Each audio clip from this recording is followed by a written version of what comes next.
The Tao of Self-Confidence, Episode 845. Welcome to the Tao of Self-Confidence, where I share stories of amazing women who have discovered their inner journey to self-confidence. Visit our website at thetaoofselfconfidence.com. Your inner journey to self-confidence awaits.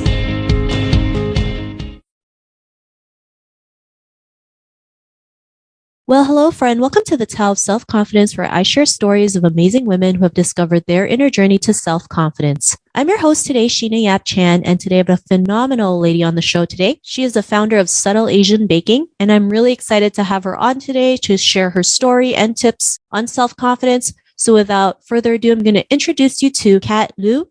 Kat, how are you today? Maybe you can fill in a little bit more about yourself to the listeners. Hi, good morning, Sheena. Thanks for having me today. My name is Kat Lieu, and I am the founder of Subtle Asian Baking, the largest global group online all about Asian baking and baking the Asian way. It's an inclusive and diverse group. It's for any baker and anyone who wants to bake the Asian way. I am also the author of Modern Asian Baking at Home. It's a book that's going to be released in June 2022 of this year. And formerly, I was a doctor of physical therapy. I am still a doctor of physical therapy, but I'm not practicing it currently. I am a full-time writer, recipe developer, blogger, and doing Subtle Asian Baking things full-time at this moment. I love it. And thanks so much for sharing that. And, I'm really excited to hear about your story and how you created Subtle Asian Baking. I know I read a little bit about it, and some of the recipes I'll be on the lookout for are matcha recipes because I'm just a matcha lover. So can't wait for that. And Kat, what is your cultural background? So my mom is from Hong Kong. She speaks Cantonese and her family is Toisan in heritage and culture wise. My dad is half Chinese and half Vietnamese. He was born in Hanoi, Vietnam. So he lived most of his childhood and his young adult life in Vietnam. And then he went to Belgium to study I think he was about to be a doctor or a scientist or something like that. But then something's happened and then he moved to Montreal, Canada, where he met my mom. And that's where, they got married, they fell in love, they had me. And then in the late 80s, they drove from Montreal all the way to Brooklyn. So I am half Cantonese Chinese, half Vietnamese, and fully American. I love it. Thanks for sharing that. And what would be your favorite self-confidence quote? I don't want Nike to sue me or ask me for commission, but it's definitely just do it, because there's half of a chance that you can succeed and half of a chance that you can't succeed whenever you want to pursue something new or do something new, right? Like for me, writing a book, half a chance it could fail, half a chance it could flop, or it could become a bestseller, right? You won't know it until you just do it, right? So you have to have that kind of confidence and embrace, that mentality. You could either sit there and cry all day or go out to the world with a big smile and just do what you want to do that day. So that's one of my favorite self-confidence quotes. And the other one is really carpe diem, is seize the day, right? The days are so transient and short, and, live each day like it's your last. And that's how you can move on confidently throughout your life, right? So that one day will never come back. So, do whatever you can that one day to make it special and to make it worth living that day. Thanks for sharing those quotes. And don't worry, a lot of women from the past interviews have mentioned just do it as their favorite quote. And it's so true, right? Self-confidence is all about taking action as well, right? And if you're not going out there taking the action, nothing will happen. Of course, we're going to make mistakes along the way. It's part of the process. It was the same thing when we created our book, Asian Women Who Boss Up. We just wanted to have more representation for Asian women. And we just went out there and did it. Even if we got rejected, made mistakes along the way, we were able to create a book. And now we're creating another series of the Asian Women Who Boss Up books. So we're super excited about that. So you never know what your actions could lead to, right? If you just go out there and do it and seize the day. So thanks for sharing that. And Kat, what would be your definition of self-confidence? So I feel self-confidence is subjective for everyone, right? Some people might say, putting on some makeup and wearing something that makes you look sexy or beautiful, that builds your self-confidence, right? I feel a lot of it comes from within. So part of it is your gut feeling and your intuition and how you think internally, right? So a lot of it is the matter of the mind. So you could have a really, really crappy day and you could be wearing the most beautiful dress and your confidence just might not be there because your mind is not letting you be confident, right? Your mind is like, shadowed with all these other negative thoughts. You're feeling down. You're just not feeling it. You're just feeling negative. You can't bring out that positive. So I feel your definition of self-confidence really has to be from within. Your gut feeling, you telling yourself that you can do it, you can seize the day, just go and do it, right? For myself, it's just taking away that little girl that always needed other people's validation and other people's yeses, and just listening to myself and believing in myself and just not like doubting myself. And I feel that is all my own definition of self-confidence, and not being, my worst naysayer, but my biggest supporter, which is the most important. Because a lot of times, when you go to sleep at night, the person you're thinking about is not someone else. It's actually you, right? You're the person you're thinking of when you're falling asleep. And a lot of other people are thinking about them too. So with self-confidence, you really have to think about your own thoughts, what you want, your gut feelings and your intuition, and listen to all those voices. And that for me is my definition of what self-confidence is. Yeah, and it's so true. I mean, it's a great definition. I mean, a great example of that is Turning Red, right? When Mei Ling is on a search to learning to find herself, show up as her true self, because she's bogged down by people's expectations, especially our parents. I mean, in the beginning, she said the number one rule is to honor your parents no matter what, because they give you life. But then in the process, we forget to honor ourselves. So it's really important that, we learn to honor ourselves, and I'm not saying, you need to defy your parents, but also trying to find a balance, right? Showing them a different way, and not the same exact thing that's been passed down by generation to generation. So I really love your definition of self-confidence. And Kat, what was your life like before your discovery of self-confidence? My life was, I guess, in a sense, I still have to struggle with this even to this day, even as someone who's almost 40, 38 this year. Just like you said, like how May has to listen to her parents, honor them. I think that was me too, up until the year of my marriage, my wedding. My mom says, you should have Chinese food at your wedding. You should just have it at a Chinese banquet. But I've always dreamed about having a nice wedding in a nicer setting, right? Hawaii would have been amazing. We settled for a hotel in Flushing. It's called the Sheraton in New York City. And just fighting my mom for that took a lot of my own self-confidence, right? And, that was my life before that. It was always, yes, I'll go into physical therapy. I'll become a physical therapist because I'll bring honor to my family. I'll be someone in the healthcare field, but I'm still not a medical doctor.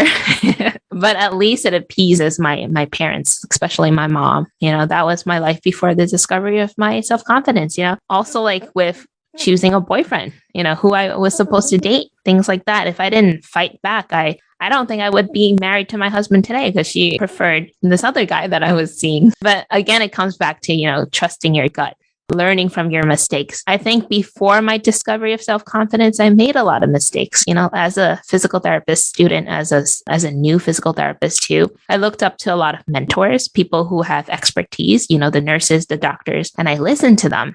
And I would take away, my gut feeling and just go and say, okay, they know better than me. I'm only here. I've only graduated a month ago. Maybe they are right. Maybe I should do what they say. And then that led to mistakes, that led to people getting hurt. And that led to like a lot of regret for me, and also a lot of learning. So I think each one of these mistakes that I've made, the flaws of not having confidence in myself, led to this more confident person that I am today. Yeah. And I love that you mentioned, that you also went through, learning to, or going through that motion of honoring your parents, right? Because that's something we all can relate to, whether you're Asian or not. We always do our best to seek approval from our parents, to do our best to make sure that we become that perfect daughter, right? Because, that's like what we have to do, as a daughter, as a child. And it can get really taxing, right? It can really hurt our mental health. We feel like we always have to live up to something, and it's just never enough. And that's why so many women, suffer through self-confidence issues, not feeling enough, always second guessing themselves, can't even make a decision because they're so afraid of making a mistake. And so what was that point in your life when you realized, you were more than enough to go out there and forge your own path, especially creating Subtle Asian Baking? I know this came out of the pandemic. I'd love to hear, what made you, move forward and create what you've created today. There were a few aha moments. So I want to talk back to like during my time as a student physical therapist. So there was a time where I had very low confidence in myself. I never looked like, the stereotypical Asian female that, people would attribute Asian females to looking like, with the long straight hair and a thinner frame, so I always felt different from my peers and things. And I had very low confidence in my looks and my body type. And then as a student physical therapist, I didn't really know a lot about physical therapy. So every time I had to present in front of my classmates, I would shake and I'd get very nervous, And a lot of times you have to wear tank tops because you have to show off your muscles and your bones and things like that because you're learning the human anatomy when you're a student physical therapist. So I've always been uncomfortable. It wasn't until I, started going out into the hospital. And then I was working with patients and I was learning from an amazing mentor, and she was amazing. She taught me so much stuff. And I was getting hands-on experience. Then after that 3 months, I think I changed from being a nervous student physical therapist to someone who was ready to get out there and work in the hospital on my own. And I had that aha moment. I remember being on the podium, speaking in front of the entire College of Health Professions at SUNY Downstate. And I just stood there very confidently, didn't look at my notes and just presented. And that was the moment when I think I transformed. That was my red panda moment. But that wasn't the red panda that I didn't like. It was the red panda that now I'm embracing. It's a part of me, It's a bit of a veneer because even now when I'm talking to you, Sheena, I'm nervous. I have a little frog in my throat, right? But I take a deep breath and then, and then I'm like, just do it. It'll be fine. You've done far more stressful things than this too will pass, right? So that was, I think, the one of the biggest moments in my aha moment. The second one was when I was in my first job as a physical therapist, as a student physical therapist, and I had a patient who was young. She was in her 30s. She was lying in bed in pain, and she had tumors all over her bones and legs and things like that. And then I was told by a doctor, they said, you have to walk her. You have to walk her now. She was crying in pain, and potentially if she walked with all those tumors in her leg bones, she could have fallen and broken both her legs. So I defied those mentors and the doctors. I got into trouble actually, but I potentially had saved her life, saved her from surgeries and more pain. But that was another moment where I thought, I'm listening to myself. I'm going to be this confident person. Yes, I'm a novice physical therapist, but my gut is telling me she needs to not walk with me at this moment. I could have lost my job, but still, I believed in myself. And finally, there was that switch that turned on. And as for subtle Asian baking, it came out of a spur of a moment. It's another aha moment, right? It's a group that was born in the pandemic. So in May 2020, I was really nostalgic for all the amazing Japanese goodies that I had on my recent trip to Japan in February 2020, right before COVID happened. So, and I live now in Renton, Washington. So I'm no longer in Brooklyn, New York, where I grew up and, lived most of my life. So I can't walk out and get a dantat, an egg tart, or a milk bread or a mochi. I have to make everything at home. And I was so tired of just making milk bread. I was so tired of fudging my French macarons. So I said, I want to bake the Asian way. I want to learn to make the egg tarts. I want to make mooncakes myself, right? How can I do this? How can I bounce ideas off of other people? There wasn't a group back then that was like subtle Asian baking. So that's how a lot of things happen. You find a need for something, a niche, and you just do it. And I just built that group on Facebook. It's a tribute to Subtle Asian Traits, which is the largest group all about Asian memes and the Asian diaspora online. 1 in 3 Asians who are on Facebook or on Instagram is in a Subtle Asian group, right? There's Subtle Asian dating, Subtle Asian cooking, but there wasn't Subtle Asian baking. I didn't know it would blow up. At first it was just 100 of my closest friends, some of my family members. We shared some recipes, and then word of mouth, 100 members became 5,000 members, became 67,000 members by December 2020. We got our feature on eater.com. Then an editor came and said, are you guys working on a book? Now we are a group of over 300,000 members across all social media platforms, and it just keeps growing. It's amazing. Everyone is so interested in baking the Asian way and learning from each other and innovating in this culinary field that's so new and wonderful. So yeah, that's from doubting myself to this aha moment. So all these stories just built me into who I am today, into the founder of Subtle Asian Baking and the author of Modern Asian Baking at Home. I love it. And I love just the story of it. You just wanted to go out there and share, what you wanted to bake or learn from other people how to bake these Asian treats and Asian desserts. Because of course, right, when you live in an area where there's no bubble tea places or matcha places or just Asian desserts, you crave for it, right? So it's great that you were able to just go out there, create it without any expectations, and it just like grew to this phenomenal thing, from being featured in so many places to having your own cookbook. And because of your aha moments, what's your life been like now? Now I am able to be my own boss. So that, I think, is the biggest blessing, is the blessing of time, having the time to not go in, commute.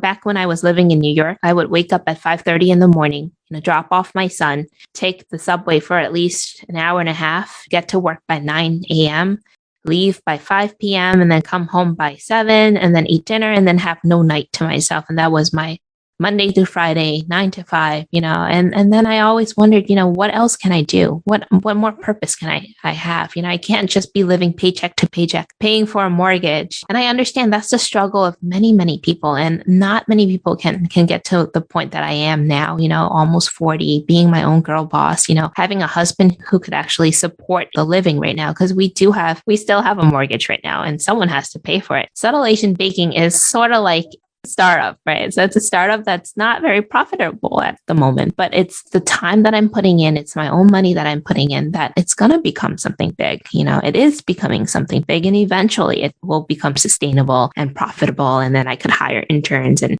not just rely on volunteers. I have a great group of volunteers. I love them to death. They've been with us since 2020. I think that's what it's afforded me, how I can now have purpose every day in my life. I'm actually working way harder now than I've ever been working, even though, I don't have to now commute, right? I don't have a paycheck. I don't have to worry about reporting to a boss. I am my own boss. I report to her. So I keep myself accountable. That's my life self-discovery. I make the decisions now. I'm confident on, the choices I make, like which podcast I'm going to go on, who I'm going to pitch myself to, or the next big projects that I'm going to entail. That's what my life has been like. Part of it is more of a freedom and more happiness and joy, because you're able to answer that why that's always been in your life, right? Not that I wasn't happy being a physical therapist. I was able to help so many people touch their lives every day. It was also burning me out, because I feel all of their feelings. If someone died, and many people have, who I've seen, over the years, maybe they were older, 95 years old, and they had cancer. I also treated a lot of women who had breast cancer too, as a lymphedema therapist. It brought me a lot of joy to help them, but it also gave me a lot of pain and depression, because I thought about them. I even think about patients that I've seen since 2008 to this day, right? And when I was like a student physical therapist, I was always smiling, or when I was working with children, I was smiling, even though some of them I knew would not make it past a year. After this discovery, I feel like I could bring joy a different way. I could bring joy into my life a different way, and then, just live my best life every single day. So differences. Thank you so much for being honest about what you're going through, right? I think when they see like, oh my God, you have over 300,000 followers, you have a cookbook, they all think people will see you differently. They think you've made it. But here you are being honest and vulnerable and saying, yeah, I've started this, it's blown up, but it's still a startup, right? We're not making as much money as you think, but I'm committed to it. And I think people don't realize, like, this is what entrepreneurship is, right? Like, yeah, you don't have a steady income. Yes, you get to pick your own hours. Sometimes you have to work 24 hours in a day just to get it going.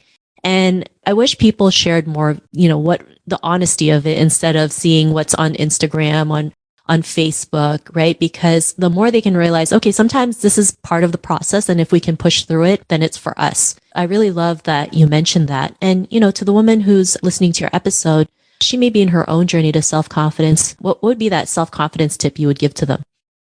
Yes. And I just want to go back for a second also, that we always give back too with this group, right? Yes, we have 300,000 members, but we're not selling them a product. And I refuse to put a lot of ads on our website, modernasianbaking.com, so people can come on and get the free recipes, right? And even with my book, the net proceeds that I get as an author, all of this month in March, I'm donating it back to help stop Asian hate and to help the people of Ukraine. So like everything that we've made so far, we've given it back to charities, to bake off prizes and things like that, to swag, to give to people, to marketing efforts, right? Yeah. So definitely you do need to be profitable to be sustainable. I can't just keep dipping into my pockets, right, to maintain this group. But luckily we have a lot of great projects upcoming. So I'm very confident that we're going to become nicely sustainable moving forward. And as for the advice to women who are on their own self-confidence journey, make mistakes, because mistakes will help you grow. You will learn from them, and don't be so afraid of making those mistakes. I've made so many mistakes. And then it's like how people say on TikTok, keep posting TikTok videos. One of them might blow up one day. And that's what happened to my TikTok on subtleasian.baking. It's that, I kept posting videos and I was seeing no traction. And then suddenly one day, one video just blew up and got 5 million views, became viral. So you just have to be flexible. You have to be open. You have to be ready to evolve, change your strategies, right? You have to reflect, grow mentally, and most importantly, take time to yourself, take a deep breath, and, realize like everything that is in front of us is not everlasting. And I think that helps you build your self-confidence too. I think the other moment where I realized and why I threw myself now like into my passions and my purpose is after I saw my dad pass away. Having seen him pass away was that moment for me too. Life is so short. It's time for us to live our dreams if we can, and not to doubt ourselves anymore, and then just have purpose. And then just let yourself be free if you can. I know not everyone can do that. And then seeing him go like that, I was like, there's nothing else that would stress or hurt me more than that. So now I'm able to move forward and like do all these projects and girl boss and just reflect and allow my life to keep evolving and growing and changing. And I think that's how other women can also become more self-confident. It's just go with the flow, live your life, take deep breaths, and trust yourself, and just do it. Thanks so much for all those tips. And I love all of them, especially, making mistakes. It's definitely one of the greatest ways to build confidence. I always say your mistakes are your greatest opportunities. So for the listeners out there, just go out and make mistakes because you can always course correct along the way. And Kat, if our listeners wanted to get to know a little bit more about you, join your group, pre-order your cookbook, is there any links or social media profiles we can connect with? Yeah, absolutely. If you're on Facebook, you can connect with us on Subtle Asian Baking, the group. It's a private group, so you do have to come in as a member, so request membership, and it's free, of course. We have our website, modernasianbaking.com, where I have a lot of amazing milk bread recipes and vegan and gluten-free recipes. And if you want to pre-order the book is available worldwide for pre-orders at modernasianbaking.com/pre-order. And finally, our Instagram handle is at subtleasian.baking. Same for our TikTok as subtleasian.baking. Thanks so much. And to our listeners, if you want to connect with Kat, you can also head on over to the taoofselfconfidence.com and search for Kat's name. Her show notes will pop up along with everything else that we talked about. And I really just want to thank Kat today for taking the time to share her journey and tips with us on self-confidence. So thank you so much, Kat. Thank you, Sheena. It was such a pleasure. Not a problem. It was such an honor to have you on the show today. And to our listeners, be on the lookout for another new episode of another amazing woman's journey to self-confidence. And we'll talk to you soon. Bye for now. Thank you for tuning in to another amazing episode of The Tao of Self-Confidence. You can order your copy of Asian Women Who Boss Up book by visiting our website at thetaoofselfconfidence.com. Your inner journey to self-confidence awaits.